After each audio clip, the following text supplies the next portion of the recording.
مقصد یہ ہے کہ کفار کا اللہ تعالیٰ کی آیات کی تکذیب کرنا اور ان کی دیگر بداعمالیاں اور برے کردار جو کفار نے کیے ہیں، اللہ تعالیٰ نے ان سب کو محفوظ کر لیا ہے۔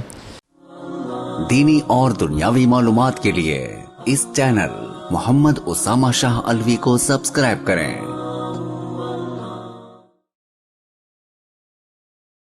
نحمده ونصلي ونسلم على رسوله الكريم اما بعد فاعوذ بالله من الشيطان الرجيم بسم الله الرحمن الرحيم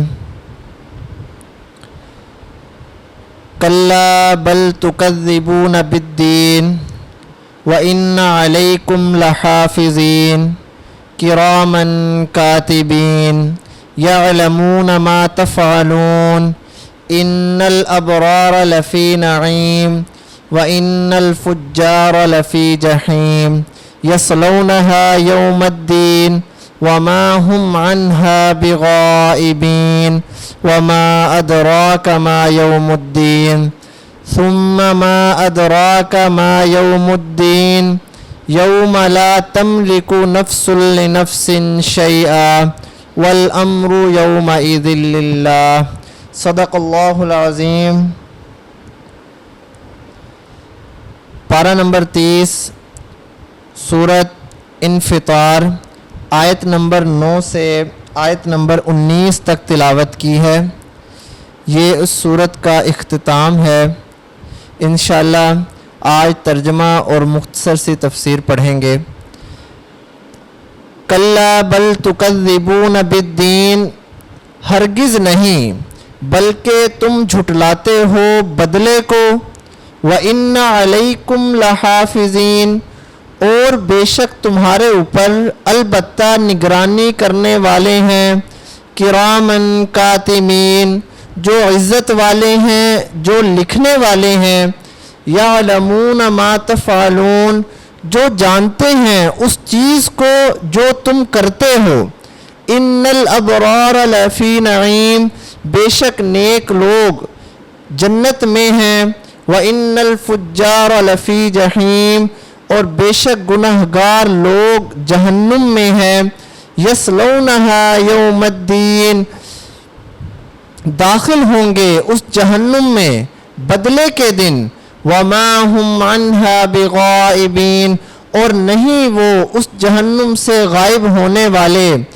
وَمَا أَدْرَاكَ مَا يَوْمُ الدِّينِ، اور کیا پتہ آپ کو کیا ہے بدلے کا دن، ثُمَّ مَا أَدْرَاكَ مَا يَوْمُ الدِّينِ، پھر کیا پتہ آپ کو کیا ہے بدلے کا دن، يَوْمَ لَا تَمْلِكُ نَفْسٌ لِنَفْسٍ شَيْئًا، جس دن نہیں مالک ہوگا کوئی نفس کسی چیز کے لیے، وَالْأَمْرُ يَوْمَئِذٍ لِلَّهِ، اور حکم اس دن اللہ کے لیے ہے۔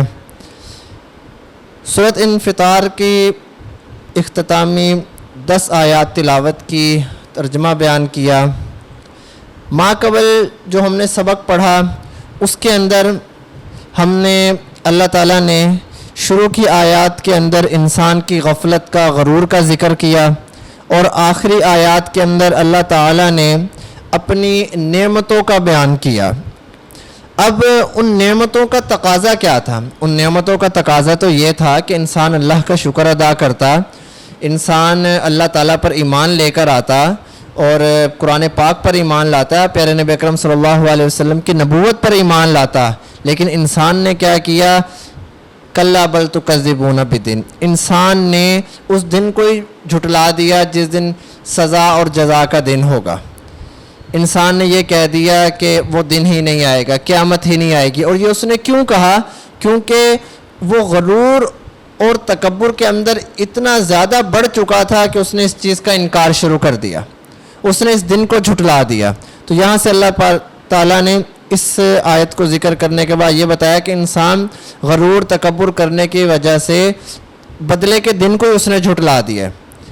وَإِنَّ عَلَيْكُمْ لَحَافِظِينَ كِرَامًا كَاتِبِينَ يَعْلَمُونَ مَا تَفْعَلُونَ، مقصد یہ ہے کہ کفار کا اللہ تعالیٰ کی آیات کی تکذیب کرنا اور ان کی دیگر بداعمالیاں اور برے کردار جو کفار نے کیے ہیں اللہ تعالیٰ نے ان سب کو محفوظ کر لیا ہے۔ کس سے محفوظ کروایا ہے؟ کرامن کاتبین سے۔ بچپن سے ہم سنتے آ رہے ہیں کہ اللہ تعالیٰ نے 2 فرشتوں کی ڈیوٹی لگائی ہے، نگرانی ہے۔ ایک فرشتہ اچھے عمل لکھتا ہے، نیکیاں لکھتا ہے، ایک فرشتہ جو ہے وہ برائیاں لکھتا ہے۔ اب جو انسان دنیا میں کرے گا، چاہے وہ نیکی کا کام کر رہا ہے نیکی لکھی جائے گی، چاہے وہ برائی کا کام کر رہا ہے برائی لکھی جائے گی۔ فرشتوں نے مکمل عدل کے ساتھ جو وہ کام کر رہا ہے وہ لکھ رہے ہیں۔ کل قیامت والے دن وہی نامہ اعمال پیش ہو جائیں گے، جس کا پلڑا بھاری ہوگا۔ اگر نیکیوں والا پلڑا بھاری ہوگا تو جنت کا فیصلہ، اور اگر برائیوں والا بھاری ہوگا تو پھر جو ہے نا جہنم کا فیصلہ ہو جائے گا۔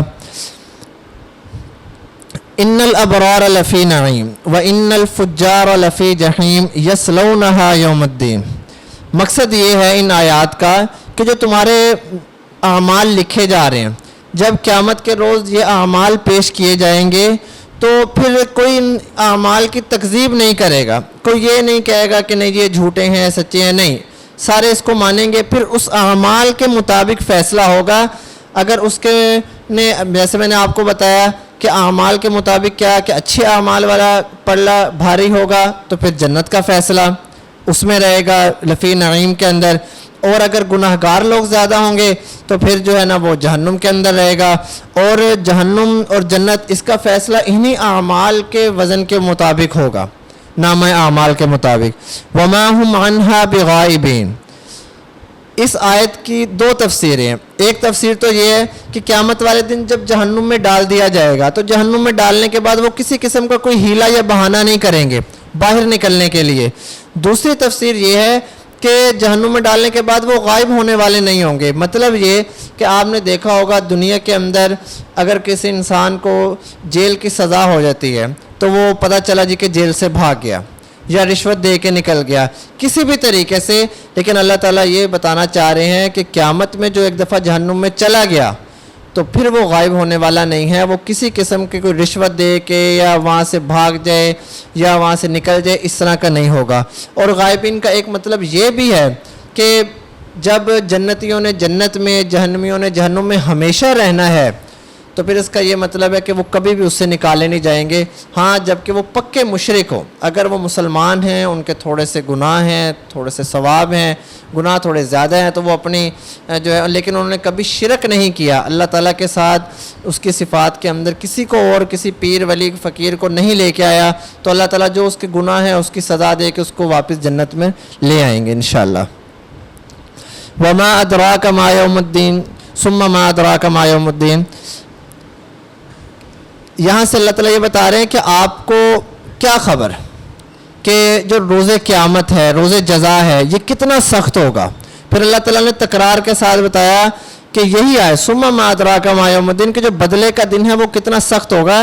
یہ تکرار کے ساتھ لے کے آنے کی وجہ سے اس دن کی شدت اور ہولناکی کو بیان کرنا تھا کہ اللہ تعالیٰ نے بتایا کہ وہ دن کتنا شدت والا ہوگا، کتنا ہولناکی والا ہوگا کہ اس کا علم پیارے نبی اکرم صلی اللہ علیہ وسلم کو بھی نہیں ہے، کسی کو نہیں ہے۔ اس سے بچنے کا کیا طریقہ ہے؟ اللہ تعالیٰ پر ایمان لے آئیں، پیارے نبی اکرم صلی اللہ علیہ وسلم کی تعلیمات کو اپنی زندگی کے اندر لے آئیں۔ جب انسان یہ کر لے گا تو انسان کے لیے وہ جو بدلے کا دن ہوگا وہ بڑا آسان ہو جائے گا، ورنہ وہ بدلے کا دن بڑا مشکل ہوگا۔ یوم لا تملک نفس لنفس شیئا، اس آیت کے اندر اللہ تعالیٰ یہ بتا رہے ہیں کہ وہ اتنا شدید دن ہوگا کہ اس روز کوئی نفس بھی دوسرے نفس کے لیے کچھ بھی نہیں کر سکے گا، نہ اس کو کوئی نفع دے سکے گا نہ کوئی نقصان دے سکے گا۔ کون کر سکے گا؟ والامر یومئذ للہ، حکم اس دن اللہ کے لیے ہی ہوگا۔ جو اللہ تعالیٰ جس کو اجازت دیں گے وہ ویسا کر لے گا، جو حکم دیں گے ویسا ہی ہوگا۔ اب یہاں سے یہ نہیں سمجھا جائے گا کہ اس دن کوئی کسی کے لیے شفاعت نہیں کر سکے گا۔ سب سے پہلے تو پیارے نبی اکرم صلی اللہ علیہ وسلم نے ہی شفاعت کرنی ہے، تو یہ مطلب نہیں ہے کہ کوئی شفاعت نہیں کر سکے گا، بلکہ جو شفاعت بھی کی جائے گی وہ بھی اللہ کے حکم سے ہی ہوگی۔ جس کو اللہ تعالیٰ اجازت دیں گے کہ آپ شفاعت کر سکتے ہو وہ شفاعت کرے گا، اور شفاعت کرنے کے بعد پھر اللہ کا حکم ہوگا، اگر وہ شفاعت کرے گا کہ جی اس جنت کا جہنم کا، تو اللہ تعالیٰ اگر اس کے شفاعت کو قبول کریں گے تو اللہ کے حکم سے وہ جنت میں جائے گا، ورنہ شفاعت نہیں قبول ہوگی تو اللہ کے حکم سے وہ جہنم میں جائے گا. یعنی کہ اس دن کوئی آدمی کسی کو نفع اور نقصان نہیں دے سکے گا، اللہ کا ہی حکم چلے گا، اللہ کے علاوہ کسی کا بھی حکم نہیں چلے گا. اب ان ساری باتوں کا اللہ تعالیٰ صرف یہی تقاضا کر رہے ہیں کہ آپ قرآن پاک پڑھ رہے ہیں تو قرآن پاک کے اوپر ایمان لے کر آئیں، قیامت پر ایمان لائیں، جنت پر ایمان لائیں، جہنم پر ایمان لائیں. جب ہم ان چیزوں پر ایمان لے آئیں گے تو پھر کیا فائدہ ہوگا؟ آخرت سنور جائے گی، دنیا بھی سنور جائے گی، آخرت بھی سنور جائے گی. اور اگر دنیا نہ بھی سنوری تو کم از کم آخرت تو سنور جائے گی، جو کہ دائمی ہے، کبھی نہ ختم ہونے والی زندگی ہے. اس لیے ہمیں اپنی زندگی کو اللہ تعالیٰ کی اور پیارے نبی اکرم صلی اللہ علیہ وسلم کی تعلیمات پر ہی گزارنا چاہیے. اللہ تعالیٰ سے دعا ہے کہ اللہ تعالیٰ ہمیں صحیح طریقے سے قرآن پاک کے اوپر عمل کرنے کی توفیق عطا فرمائے. وما علینا الا البلاغ المبین. دینی اور دنیاوی معلومات کے لیے اس چینل محمد اسامہ شاہ الوی کو سبسکرائب کریں.